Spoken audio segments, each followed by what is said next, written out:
예수께서 들으시고 배를 타고 떠나사 따로 빈들에 가시니 무리가 듣고 여러 고을들로부터 걸어서 따라가니라.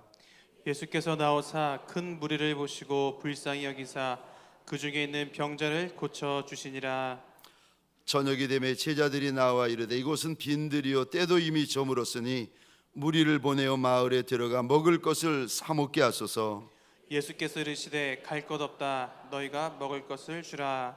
제자들이 이르되 여기 우리에게 있는 것은 떡 5개와 물고기 2마리 뿐이니이다.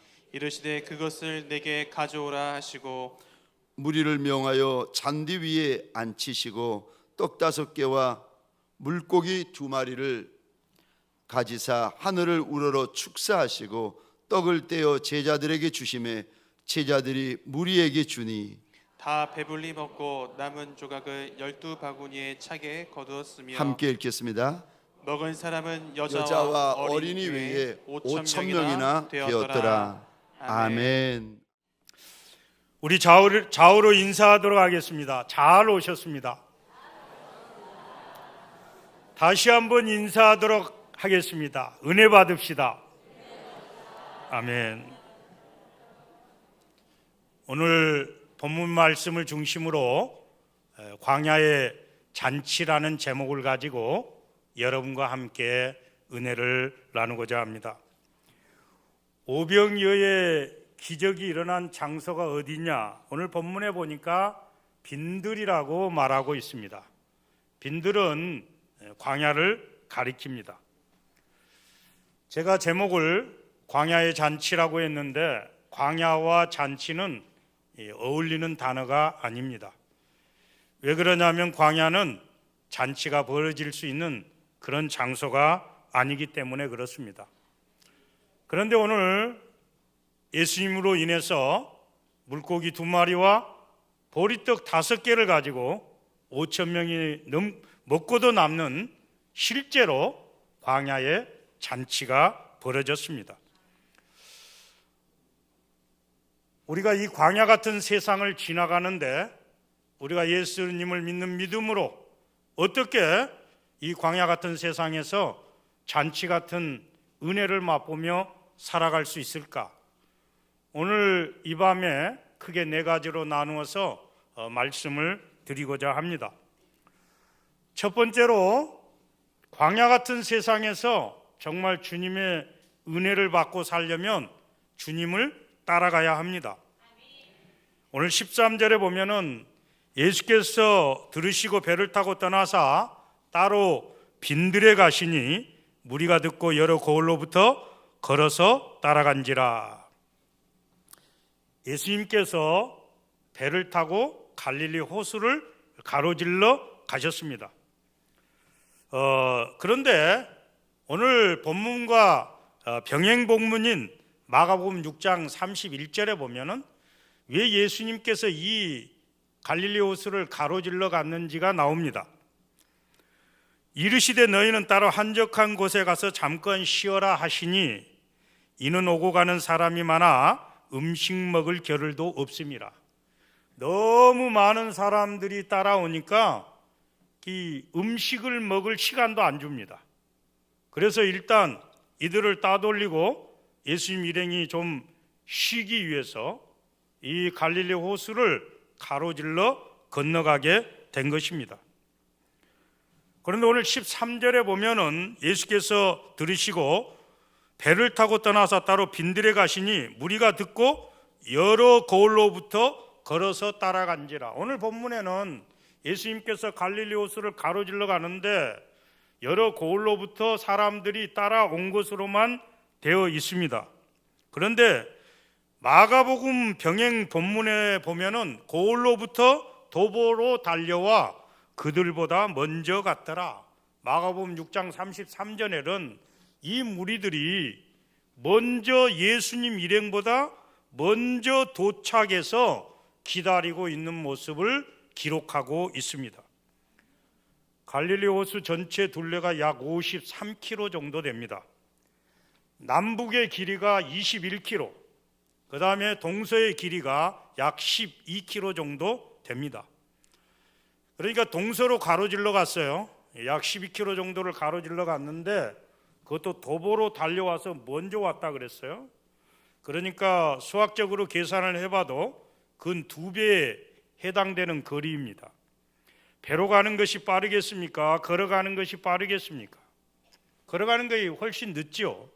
그리고 그 거리도 근 2배에 해당되는 거리를 이들이 먼저 와서 기다렸다는 것입니다. 34절에 보면은 예수께서 나오사 큰 무리를 보시고 목자 없는 양 같음을 인하여 불쌍히 여기사 여러 가지로 가르치시더라. 이들이 예수님 일행이 이들을 따돌리기 위해서 갈릴리 호수를 가로질러 갔는데도 걸음아 나 살려라, 예수님을 놓칠까 봐 달려왔는데 먼저 와가지고 기다리고 있는 모습을 보시면서 예수님이 이들을 불쌍히 여기세요. 목자 없는 양 같음을 인하여 목자를 잃은 양처럼 불쌍히 보였어요. 그래서 말씀으로 여러 가지 말씀을 가르치시고 이들에게 정말 오병이어의 기적의 은혜를 베풀어 주신 것을 볼 수 있습니다. 단순한 것 같지만은 어떤 사람이 은혜를 받느냐?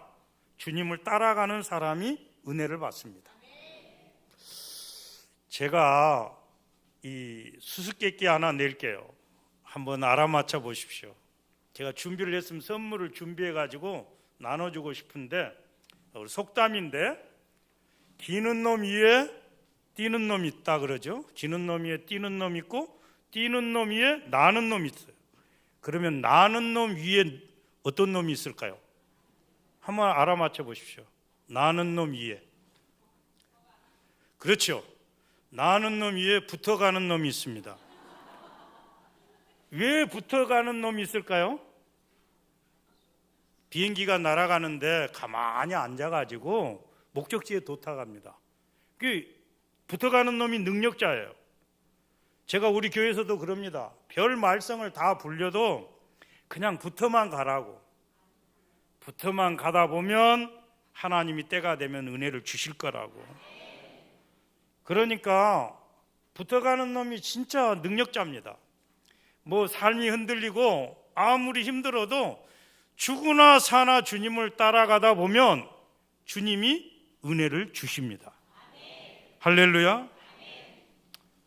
저는 전라남도에 있는 아주 하루에 차 7대밖에 안 다니는 시골 마을에 살았습니다.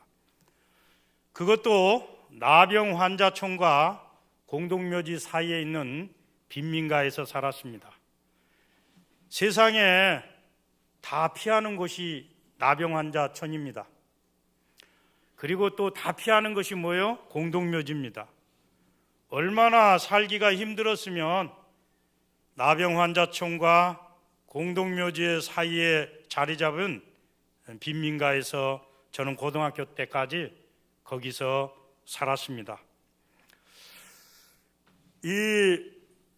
그 빈민가 중에서도 가장 어려운 가정이 우리 가정이었습니다.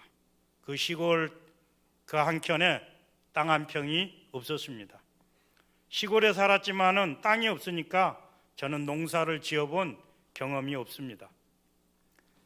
아버지는 제가 태어나기 전부터 몸이 아팠습니다. 아버지는 아버지 병원에서 난 자식이 접니다. 그리고 아버지는 평생 병을 앓다가 하나님의 부르심을 받았습니다.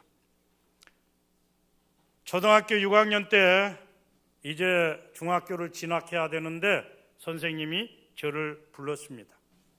선생님들이 우리 가정에 예전에는 학교에 가정방문이 있잖아요.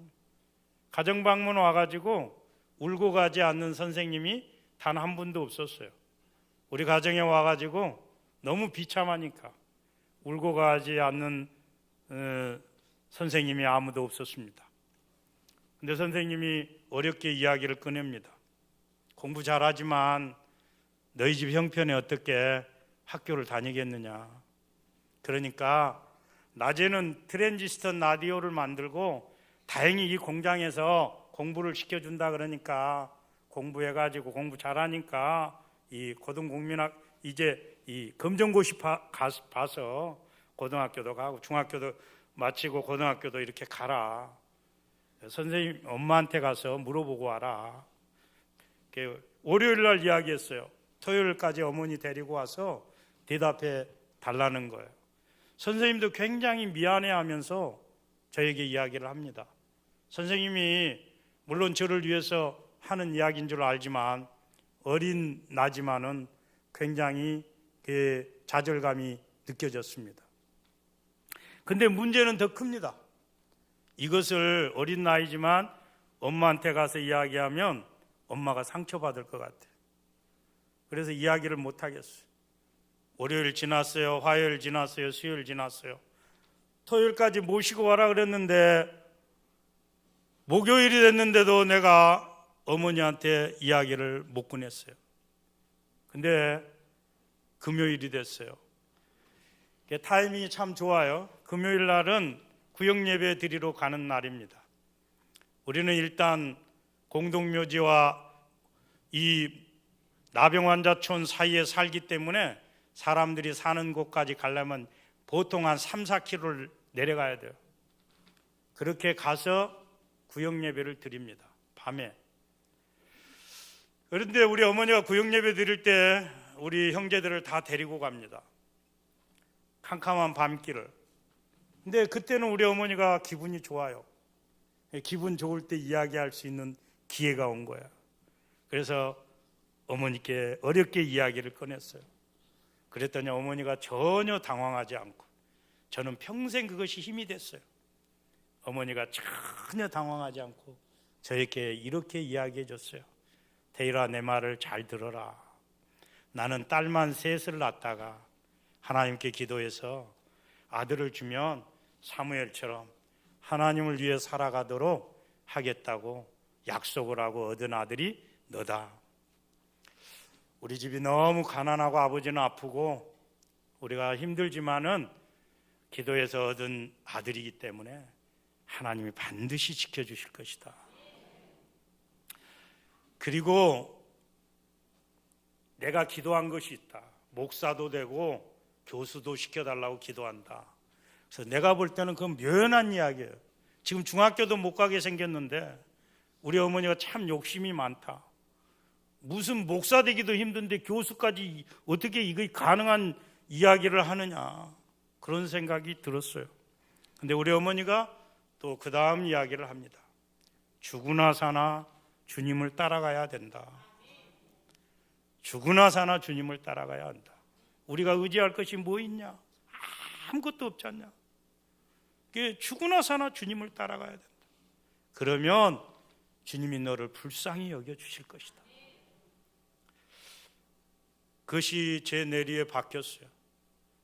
그 다음날 학교에 찾아와서 토요일 날 저에게 하신 대로 선생님에게도 동일하게 이야기를 했고 저는 일반 학교에 진학을 했습니다. 다른 친구들은 버스를 타고 학교를 가는데 나는 버스비가 없어서 걸어가야 합니다. 오늘 여기 빈들이잖아요. 참 눈물 나요. 날이 저물어 갈 때 빈들에서 거닐 때. 저는 버스, 친구들은 다 버스 타고 가는데 날이 저물어요. 캄캄해요. 날이 저물어 가고 그 빈들과 같이 고개를 하나 넘고 농지가 쫙 끝도 없는 농지가 펼쳐져요. 그 농지를 지나서 고개 하나를 더 넘어야 집에 도착할 수 있어요. 그러니까 딱 이 찬송만 부르면 저는 눈물이 나요. 날이 저물어 갈 때 빈들에서 거닐 때 그때가 하나님의 때 내 힘으로는 안 될 때 빈손으로 걸을 때 내가 고백해 여호와 이래. 그렇죠. 빈들이요, 빈들이고 이 굉장히 이 저자가 너무나 잘 그렸어요. 날이 저물어가고 현장은 빈들이고, 제 삶이 그랬어요. 날은 저물어가고 정말 아무것도 없는 빈들과 같은 현실이었습니다. 우리 어머니가 먼저 돌아가셨어요. 47에 암을 앓기 시작하다가 우리 어머니가 먼저 돌아가셨습니다. 우리 아버지는 대학교 4학년 때 돌아가셨어요. 어느 날 대학에 제가 가방을 들고 들어가는데 우리 어머니 기도처럼 내가 대학에 왔네. 남들은 다 평범한 이야기일지 모르지만 나에게는 평범한 것이 아니었습니다. 또 어느 날 제가 대학에서 강의를 했습니다. 신약학 교수로 제가 신약학을 전공하고 신약학을 강의를 했습니다. 학생들이 한 15,000명이 다니는 그래도 제법 규모 있는 대학에서 학생들을 강의했습니다. 어느 날 학생들에게 가르치고 내가 내려오는데 우리 어머니 기도처럼 진짜 됐네. 내가 대학에서 강의하고 있네. 그 꿈만 같은 이야기인데 이거의 사실로 다가왔네. 눈물이 한없이 쏟아졌습니다. 사랑하는 성도 여러분, 은혜를 입으려면 주님을 따라가야 합니다. 방법이 없어요. 은혜를 주실 분이 누구예요? 주님이에요. 그러니까 은혜를 입겠다는데 주님을 안 따라가면 어떻게 은혜를 입겠어요? 그러니까 주님을 따라가야 돼요. 예배로 따라가고, 기도로 따라가고, 봉사로 따라가고, 열심히 주님을 따라가는 여러분 되시기를 바랍니다. 반드시 은혜를 입습니다. 반드시 은혜를 입습니다. 그런 은혜가 여러분 모두에게 임할 수 있기를 주님의 이름으로 축복합니다. 광야 같은 세상에서 정말 잔치가 벌어지듯 주님의 은혜를 체험하기 위해서는 두 번째로는 어떻게 해야 하느냐? 사명을 감당해야 합니다. 제자들이 이야기합니다. 날이 저물었고 이곳은 빈들입니다. 사람들을 마을로 내려보내서 먹을 것을 사 먹게 하는 것이 좋겠습니다. 그렇게 이야기합니다. 그러자 16절에 말씀하십니다. 갈 것 없다. 너희가 먹을 것을 주라. 그렇게 말씀하십니다. 갈 것 없다. 너희가 먹을 것을 주라. 한마디로 뭐요? 사명을 감당하라. 그렇게 말씀하신 거예요. 그런데 제자들이 뭐라 그럽니까? 물고기 2마리와 보리떡 5개밖에 없습니다. 이것으로 이 많은 사람들에게 무슨 소용이 있겠습니까? 주님이 그들보다 기적을 일으키라고 하지 않았어요. 사명을 감당하라 그랬지. 기적은 주님이 일으킵니다. 사명을 감당하라 그랬지 기적을 일으키라고 하지 않았습니다. 제가 교회를 개척해 가지고 있는데 정말 불쌍한 분이 계셨어요. 뺑소니 차에 받쳐 가지고 사경을 헤매는 권사님이 있었습니다. 우리 개척 때 참여했던 분입니다. 근데 하루는 저를 불렀어요. 목사님 좀 뵙자고. 갔더니 돈 2천만 원을 제 손에 쥐어 넣어줍니다. 목사님, 이것 가지고 지금 현재 있는 땅 560평, 그 다음에 공유 면적까지 해서 600평이 넘습니다. 저 땅을 사십시오. 권사님, 저 땅값이 얼마인데, 그리고 그 주인은 돈이 많은 사람이라 땅을 내놓지도 않습니다. 근데 돈 2천만 원 가지고 뭘 합니까? 그랬더니 목사님, 요즘 컨테이너 박스에 누가 옵니까? 하나님이 적은 돈이지만 이것을 들여서 사명을 감당하라고 합니다. 그러니까 나는 32살의 과부가 되어서 안 해본 일이 없습니다. 적은 돈 같지만 저에게는 큰 돈입니다. 목사님 이거 가지고 저 땅을 사보십시오. 근데 용기가 별로 안 생겼어요. 왜 그건 가격 차이가 계약금을 걸 수 있는 돈도 아니고. 근데 일주일 만에 다시 불렀습니다. 만났더니 만나자마자 그냥 하염없이 눈물을 흘립니다. 그래서 권사님 왜 그렇습니까? 그랬더니 사실은 목사님, 제가 목사님 따로 드리려고 1억을 남겨놨습니다. 제가 마지막 죽기 전에 이거 바치고 죽으려고 했습니다.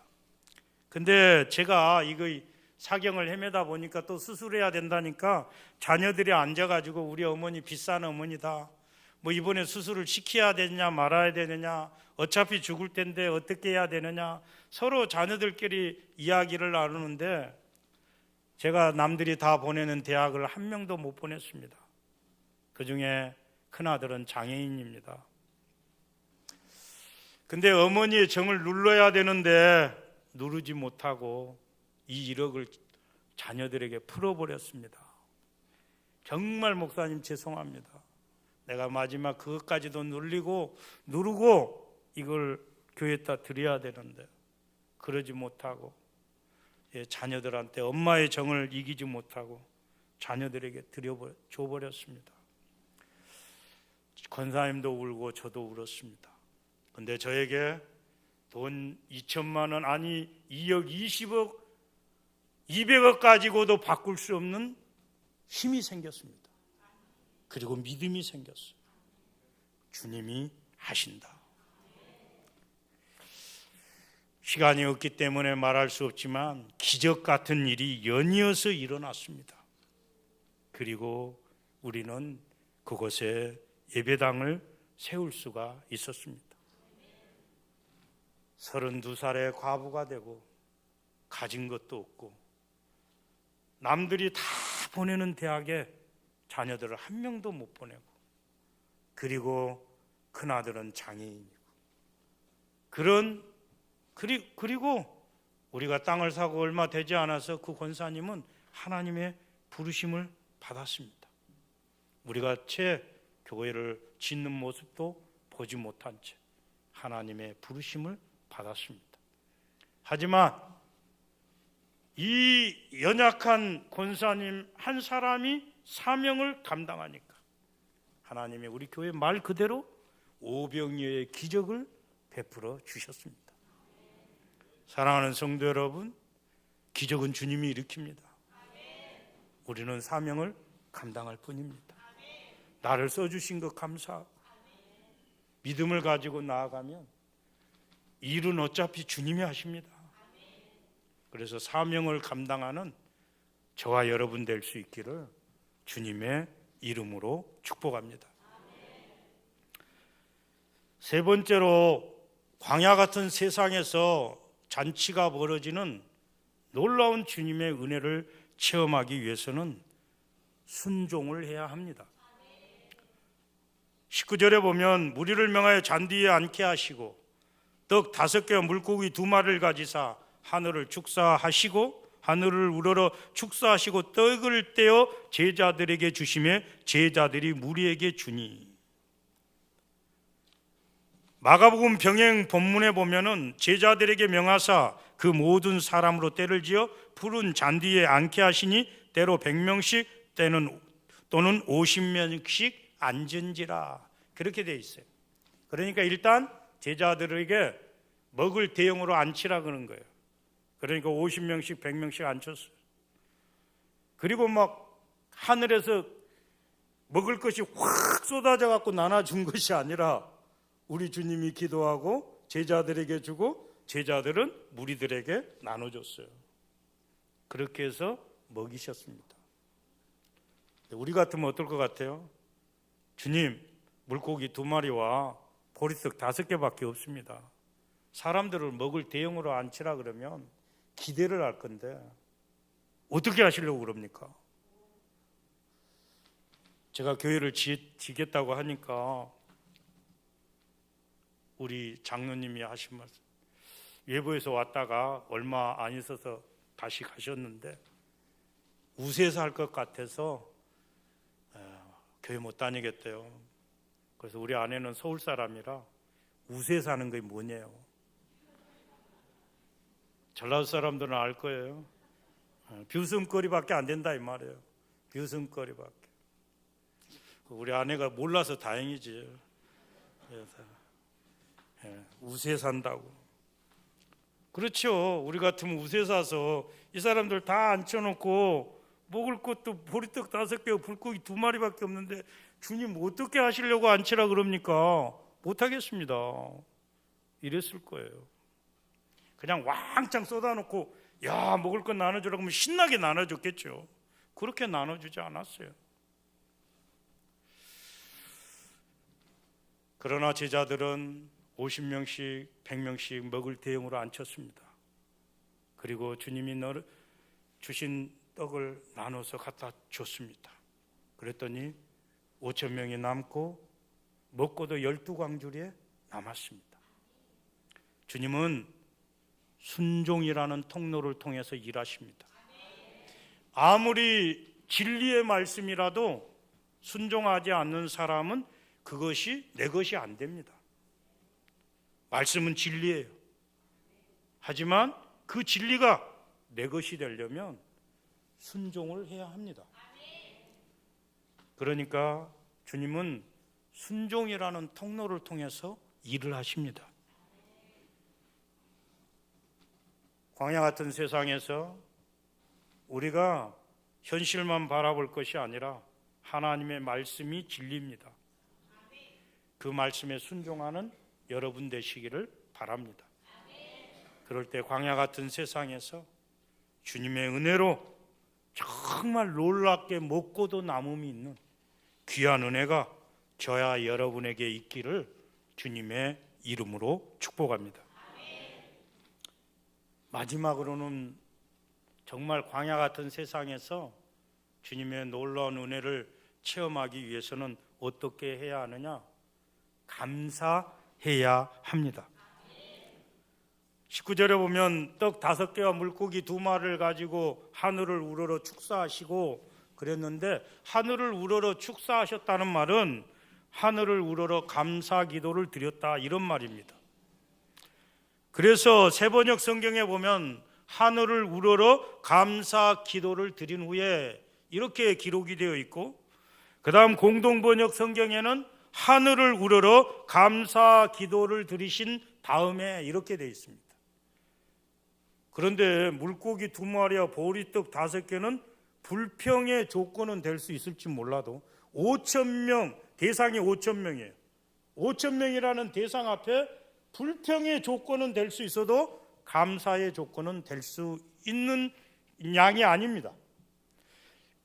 그런데 예수님은 그냥 기도도 안 드렸어요. 하늘을 우러러 충만한 감사 기도를 드린 겁니다. 충만한 감사 기도를 드린 거예요.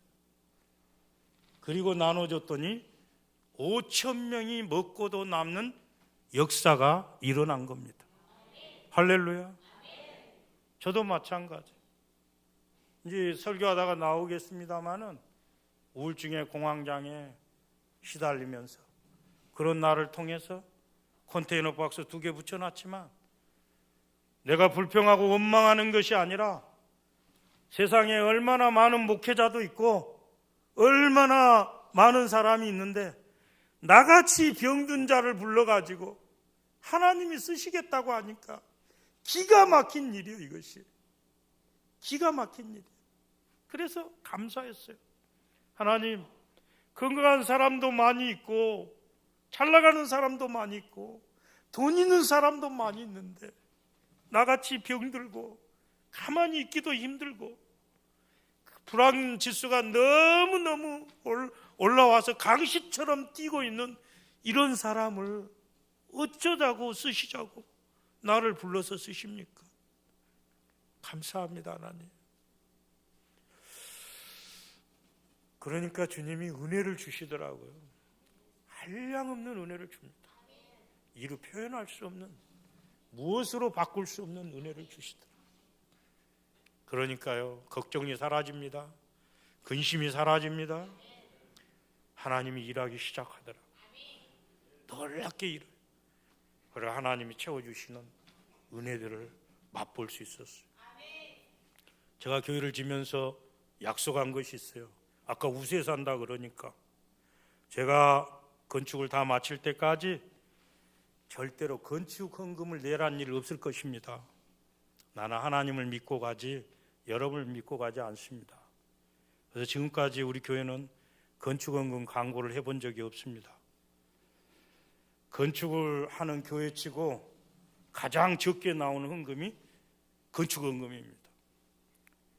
그래서 한 번도 건축 헌금 광고해 본 적 없습니다. 근데요, 빚은 다 갚았습니다.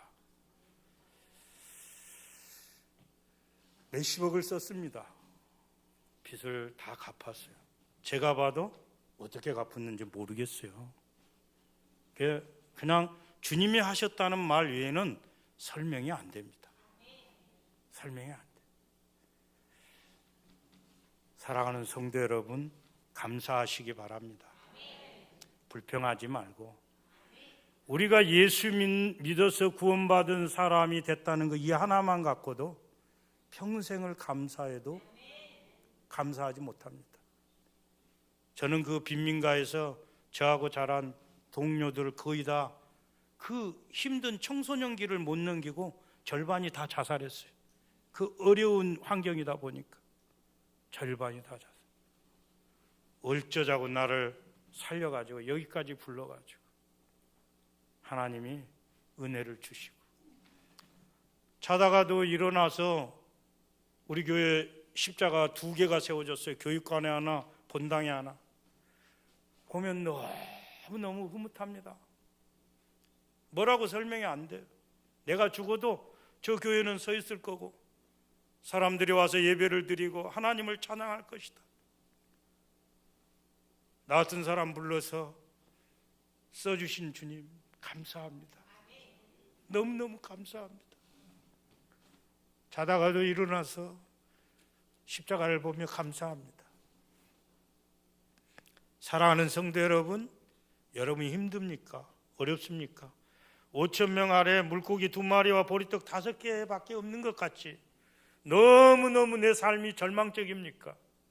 주님 바라보고 충만한 감사를 할 수 있기를 바랍니다. 주님이 은혜를 베풀어 주실 것입니다. 5,000명이 먹고도 남는, 주님은 기본이 5,000명이에요. 5,000명이 먹고도 남는 놀라운 은혜를 주실 것입니다. 이런 은혜를 받아 누리는 우리 모든 동강의 식구들이 될 수 있기를 주님의 이름으로 축복합니다.